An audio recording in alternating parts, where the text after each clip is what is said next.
Hi guys, വീണ്ടും ഒരു പുതിയ വീഡിയോയിലേക്ക് സ്വാഗതം. ഇന്ന് നമ്മൾ ചെയ്യാവുന്ന ഫോട്ടോ എഡിറ്റിംഗ് ആണ്. അപ്പോൾ ഈ കാണുന്ന ഫോട്ടോനെ നമുക്ക് എങ്ങനെ ഈ രീതിയിലേക്ക് മാറ്റാം എന്നാണെന്ന് നമ്മൾ ഫോട്ടോ എഡിറ്റിങ്ങിലൂടെ ചെയ്യാൻ പോകുന്നത്. സ്നാപ്സീഡ് ആപ്പ് ഉപയോഗിച്ചിട്ടാണ് നമ്മൾ എഡിറ്റ് ചെയ്യാൻ പോകുന്നത്. അപ്പോൾ നമുക്ക് ഈ ഫോട്ടോനെ ഫസ്റ്റ് നമുക്ക് സ്നാപ്സീഡ് ആപ്പിലേക്ക് സെൻഡ് ചെയ്യാം. അപ്പോൾ ഞാൻ ഈ ഫോട്ടോനെ സ്നാപ്സീഡ് ആപ്പിലേക്ക് സെൻഡ് ചെയ്യാണ്. അപ്പോൾ സ്നാപ്സീഡ് ആപ്പിൽ വന്നു കഴിഞ്ഞാൽ നമ്മൾ ഫസ്റ്റ് ചെയ്യേണ്ടതെന്നുണ്ടെങ്കിൽ ഈ ഫോട്ടോൻ്റെ നമുക്ക് ക്രോപ്പ് ചെയ്തെടുക്കണം. എന്താണെന്നുണ്ടെങ്കിൽ ലെഫ്റ്റിലേക്കുള്ള ഡിസ്റ്റൻസും റൈറ്റിലേക്കുള്ള ഡിഫറൻസും ഈക്വൽ ആക്കണം. അത് ഞാൻ ഫസ്റ്റ് ചെയ്യാൻ പോവാണ്. ഫസ്റ്റ് ക്രോപ്പ് ചെയ്യാണ്. ഞാൻ ഫ്രീ ക്രോപ്പിൽ എന്നിട്ട് റൈറ്റ് സൈഡിൽ കുറച്ച് ഭാഗം കട്ട് ചെയ്ത് കളയാണ്. ഓക്കെ, ഇപ്പം നമ്മൾ രണ്ട് സൈഡും ഓൾമോസ്റ്റ് ഈക്വലായിട്ടുണ്ട്. ആയിട്ടില്ല, ഒരു കുറച്ചും കൂടി പോകാണ്ടെന്ന് തോന്നുന്നു. അപ്പോൾ ഞാൻ ഒന്നും കൂടി ക്രോപ്പ് ചെയ്യാണ്. അപ്പോൾ നിങ്ങൾക്കത് കറക്റ്റായിട്ട് നോക്കിയതിന് ശേഷം ഒന്ന് അഡ്ജസ്റ്റ് ചെയ്ത് വെച്ച് ക്രോപ്പ് ചെയ്യാവുന്നതാണ്. അപ്പോൾ ഞാൻ ക്രോപ്പ് ചെയ്യുകയാണ്. പിന്നെ അത് ക്രോപ്പിങ് കഴിഞ്ഞു. ഇനി നെക്സ്റ്റ് നമ്മൾ ചെയ്യേണ്ടതെന്നുണ്ടെങ്കിൽ മേലൊരു തെങ്ങിൻ്റെ ഒരു ഭാഗം വന്ന് മേലെ നിൽക്കേണ്ടത് അത് നമുക്കൊരു ബുദ്ധിമുട്ടായിട്ട് ഫീൽ ചെയ്യുന്നുണ്ട്. അപ്പോൾ നമുക്കത് കളയണം. അത് കളയാനായിട്ട് നമ്മൾ പോയിട്ട് ഇതിൽ ഹീലിംഗ് എന്നൊരു ഓപ്ഷൻ കാണാൻ സാധിക്കും. ഹീലിംഗ് ഓപ്ഷൻ ക്ലിക്ക് ചെയ്തതിന് ശേഷം ആ തെങ്ങ് എവിടെയാണോ കാണുന്നത് അതിൻ്റെ അവിടെ നമ്മളൊന്ന് ഇത് റബ്ബ് ചെയ്യാം. റബ്ബ് ചെയ്ത് കഴിഞ്ഞാൽ അവിടുത്തെ തെങ്ങിൻ്റെ ആ പീസ് അവിടെ നിന്ന് മാഞ്ഞതായിട്ട് നിങ്ങൾക്ക് കാണാൻ സാധിക്കും. പിന്നെ നമുക്ക് നെക്സ്റ്റ് വേണ്ടത് എന്താണെന്ന് പറഞ്ഞു കഴിഞ്ഞാൽ നമുക്ക് ഈ ഫോട്ടോൻ്റെ ബ്രൈറ്റ്നെസ്സും സാച്ചുറേഷനും ആംബിയൻസും ചെറിയ രീതിയിൽ കൂട്ടണം. അപ്പോൾ നമ്മൾ ട്യൂൺ ഇമേജിൽ പോയതിന് ശേഷം ബ്രൈറ്റ്നെസ് ഒരു 16-17 റേഞ്ചിലായിട്ട് നിങ്ങൾ സെറ്റ് ചെയ്യണം, നിങ്ങളുടെ ഫോട്ടോയ്ക്ക് അനുസൃതമായ രീതിയിൽ. പിന്നെ അടിയിലേക്ക് വന്നിട്ട് സാച്ചുറേഷൻ ചെറുതായിട്ട് മാത്രം കൂട്ടിയാൽ മതി. ഒരു 4 മാക്സിമം മതി, +4 കേട്ടോ. ഓക്കെ, അതിനുശേഷം ആംബിയൻസും ഒരു 15-16 റേഞ്ചിലേക്ക് കൂട്ടാം. പിന്നെ ഹൈലൈറ്റ്സ് എന്ന് പറഞ്ഞാൽ അതൊരു 12 ആ റേഞ്ചിലേക്ക് കൂട്ടാം. ഓക്കെ, അപ്പം നമ്മൾ ചെയ്യേണ്ടതെന്നുണ്ടെങ്കിൽ ഇതിൻ്റെ ഉള്ളിൽ സെലക്റ്റീവ് എടുത്തതിന് ശേഷം നമ്മുടെ ഫോട്ടോ എവിടെയാണോ ലൊക്കേറ്റ് ചെയ്തിട്ടുള്ളത് ആ ഭാഗത്തേക്കൊന്ന് സൂം ഇൻ ചെയ്തിട്ട് ഒന്ന് ബ്രൈറ്റ്നെസ് ഒന്ന് കൂട്ടി കൊടുക്കാം. അപ്പോൾ നമ്മുടെ ഫോട്ടോ ഒന്ന് ബ്രൈറ്റായിട്ട് വരുന്നതായിട്ട് കാണാൻ സാധിക്കും. ഓക്കെ, ഇനി നമുക്ക് നെക്സ്റ്റ് വേണ്ടതെന്ന് ഇതിൻ്റെ മെയിൻ സെക്ഷനാണ്. മെയിൻ സെക്ഷൻ ഏതാണെന്ന് വെച്ചിട്ടുണ്ടെങ്കിൽ ഇതിൻ്റെ ഉള്ളിൽ നമ്മൾക്ക് ബാക്ക്ഗ്രൗണ്ടിലെ ആ സ്കൈയുടെ കളർ ചേഞ്ച് ചെയ്യണം.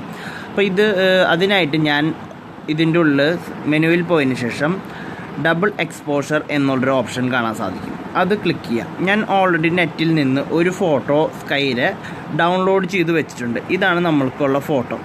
ആ ഫോട്ടോ ഞാൻ സെലക്ട് ചെയ്യാണ്. നിങ്ങൾക്ക് പല ഷേപ്പിലുള്ള സ്കൈര നിങ്ങൾക്ക് നെറ്റിൽ നിന്ന് കിട്ടുന്നതായിരിക്കും. അത് നിങ്ങൾ ഡൗൺലോഡ് ചെയ്തതിന് ശേഷം ഫോട്ടോയ്ക്ക് അനുസൃതമായ രീതിയിൽ ഈ സ്കൈനെ ഞാനൊന്ന് സെറ്റ് ചെയ്യാണ്.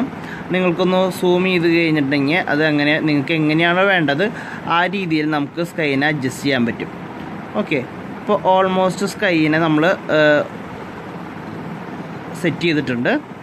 ഇനി നമുക്ക് വേണ്ടത് തന്നെ ഇവിടെ ഡ്രോപ്പിൻ്റെ ചിഹ്നം കാണാൻ സാധിക്കും. അവിടെ നിന്ന് നമ്മളൊന്ന് ലൈറ്റായിട്ട് അത് ഒരു 90, 70, 80 ആ റേഞ്ചിലായിട്ട് സെറ്റ് ചെയ്യാം. ഓക്കെ, അതിനുശേഷം ടിക്ക് കൊടുക്കാം. ഇപ്പോൾ നമ്മുടെ ഫോട്ടോയിൽ ആ ഇമേജ് ബാക്ക്ഗ്രൗണ്ടിൽ വന്നു കഴിഞ്ഞു. ഇനി വേണ്ടത് നമുക്ക് ടോപ്പിൽ പോയിട്ട് വ്യൂ എഡിറ്റ്സിൽ പോയിട്ട് നമുക്ക് എവിടേക്കാണോ വേണ്ടത് അവിടെ മാത്രം ആ സ്കൈയുടെ ഭാഗം ചെയ്യാൻ പോവുകയാണ്. അപ്പോൾ ഡബിൾ എക്സ്പോഷർ വന്നു. അതിൻ്റെ ഉള്ളിൽ എഡിറ്റിൻ്റെ ഓപ്ഷൻ കാണാൻ സാധിക്കും.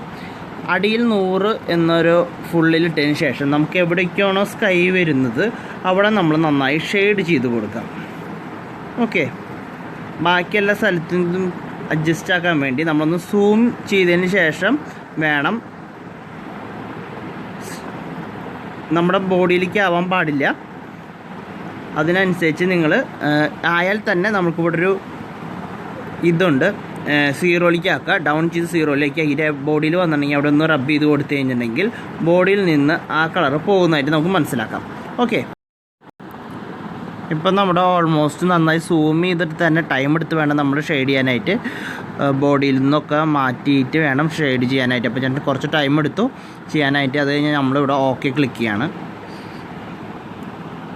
ഇപ്പോൾ നമ്മുടെ ഫോട്ടോയിൽ വന്ന മാറ്റം നിങ്ങൾക്ക് മനസ്സിലാവും. നമ്മുടെ ഫോട്ടോ നല്ല രീതിയിൽ ചേഞ്ച് വന്നിട്ടുണ്ട്. ഇനി നമുക്ക് ഇതിൻ്റെ ഉള്ളിൽ ചെയ്യേണ്ടതെന്നുണ്ടെങ്കിൽ നമുക്ക് ഇതിൻ്റെ ഉള്ളിൽ നേച്ച് എന്നുള്ളൊരു ഓപ്ഷൻ കാണാൻ സാധിക്കാം. അതിൽ കഴിഞ്ഞാൽ നമ്മുടെ ഫോട്ടോ ഓൾറെഡി ഒരു ചെറിയ രീതിയിൽ എൻ്റെ അഭിപ്രായത്തിൽ ഇത് ചെയ്യേണ്ട കാര്യമില്ല. ഓക്കെ, ഇത് ഇത്തിരി കൂടി ഫോട്ടോനെ ഇതാക്കി മാറ്റാണ്. നമുക്ക് ഇവിടെ ഗ്ലോ എന്നുള്ളൊരു സാധനം കാണാൻ സാധിക്കും. ഗ്ലോയിൻ്റെ ഉള്ളിൽ വെച്ച് നമുക്ക് ഫോട്ടോനെ അഡ്ജസ്റ്റ് ചെയ്യാവുന്നതാണ്. അപ്പോൾ ഈ രീതിയിൽ നമ്മൾ ഗ്ലോ ഒരു 35 അത് കഴിയാനും ബുദ്ധിമുട്ടാണ്. ഒരു 26 വെച്ച് നമ്മൾ ഡണ്ണ് കൊടുക്കുകയാണ്. ഇപ്പോൾ നമ്മുടെ ഫോട്ടോ നമ്മൾ വിചാരിച്ച രീതിയിലേക്ക് വന്നു കഴിഞ്ഞിട്ടുണ്ട്. ഇനി നമുക്ക് ഇതിൻ്റെ ഉള്ളൊരു കർവ് എന്നുള്ളൊരു ഓപ്ഷൻ കാണാൻ സാധിക്കാം. അതിൻ്റെ ഉള്ളിൽ നമ്മൾ ഫോട്ടോനെ ഒന്ന് അഡ്ജസ്റ്റ് ചെയ്യാണ്. ഓക്കെ, അധികം സാച്ചുറേഷൻ ഇല്ലാത്ത അഡ്ജസ്റ്റ്മെൻറ്റിൽ ചെയ്യണം. നമ്മുടെ ഫോട്ടോ എഡിറ്റിംഗ് ഇപ്പോൾ ഓക്കെ കൊടുത്തു കഴിഞ്ഞാൽ നമ്മുടെ ഫോട്ടോ എഡിറ്റിംഗ് കഴിഞ്ഞു. അതിനുശേഷം ഇവിടെ സെൻഡ് കൊടുക്കുകയാണ്. അപ്പോൾ നമ്മുടെ ഫോട്ടോ എഡിറ്റിംഗ് പെർഫെക്റ്റ് ആയിട്ട് ചെയ്ത് കഴിഞ്ഞു. അപ്പോൾ നിങ്ങൾക്ക് എല്ലാവർക്കും ഈ വീഡിയോ ഇഷ്ടപ്പെട്ടു എന്ന് വിചാരിക്കുന്നു. അപ്പോൾ ഈ വീഡിയോ ഇഷ്ടപ്പെട്ടെങ്കിൽ ലൈക്കും കമൻറ്റും അടിച്ച് വീഡിയോനെ സപ്പോർട്ട് ചെയ്യണം. Thank you for watching. അപ്പോൾ നിങ്ങളെല്ലാവരും ട്രൈ ചെയ്ത് നോക്കാം.